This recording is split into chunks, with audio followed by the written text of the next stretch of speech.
വിശുദ്ധ പൗലോസ് അപ്പോസ്തലൻ കൊരിന്ത്യർക്ക് എഴുതിയ രണ്ടാം ലേഖനത്തിൽ നിന്ന് 10 അധ്യായം 17, 18, 11 അധ്യായം 1, 2 വാക്യങ്ങൾ. അഭിമാനിക്കുന്നവൻ കർത്താവിൽ അഭിമാനിക്കട്ടെ. എന്തെന്നാൽ തന്നെ പ്രശംസിക്കുന്നവനല്ല, കർത്താവ് പ്രശംസിക്കുന്നവനാണ് സ്വീകാര്യൻ. അല്പം ഭോഷത്വം സംസാരിക്കുന്നത് നിങ്ങൾ സഹിക്കുമെന്ന് പ്രതീക്ഷിക്കുന്നു. നിങ്ങൾ ഇപ്പോൾ തന്നെ എന്നോട് സഹിഷ്ണുത കാണിക്കുന്നുണ്ടല്ലോ. എനിക്ക് നിങ്ങളോട് ദൈവികമായ അസൂയ തോന്നുന്നു.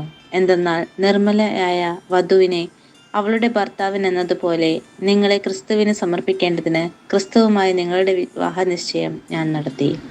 വിശുദ്ധ മത്തായി എഴുതിയ സുവിശേഷം 25 അധ്യായം 1 മുതൽ 13 വരെയുള്ള വാക്യങ്ങൾ.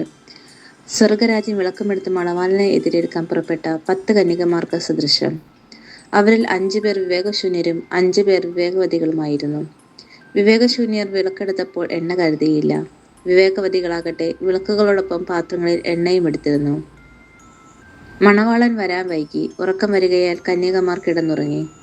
അർദ്ധരാത്രിയിൽ ഇതാ മണവാളൻ പുറത്തു വന്ന് അവനെ എതിരേൽക്കുവിൻ എന്ന് ആർപ്പുവിളിയുണ്ടായി. ആ കന്യകമാരെല്ലാം ഉണർന്ന് വിളക്കുകൾ തെളിച്ചു. വിവേകശൂന്യകൾ വിവേകവതികളോട് പറഞ്ഞു, ഞങ്ങളുടെ വിളക്കുകൾ അണഞ്ഞു പോകുന്നതിനാൽ നിങ്ങളുടെ എണ്ണയിൽ കുറെ ഞങ്ങൾക്ക് തരിക.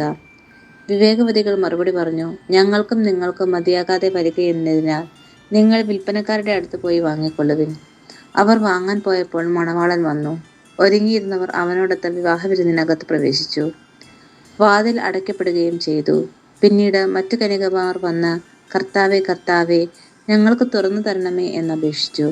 അവൻ പ്രതിവചിച്ചു, സത്യമായി ഞാൻ നിങ്ങളോട് പറയുന്നു, ഞാൻ നിങ്ങളെ അറിയുകയില്ല. അതുകൊണ്ട് ജാഗരൂകരായിരിക്കുവിൻ. ആ ദിവസമോ മണിക്കൂറോ നിങ്ങൾ അറിയുന്നില്ല. ദൈവവചനമാണ് നാം കേട്ടത്.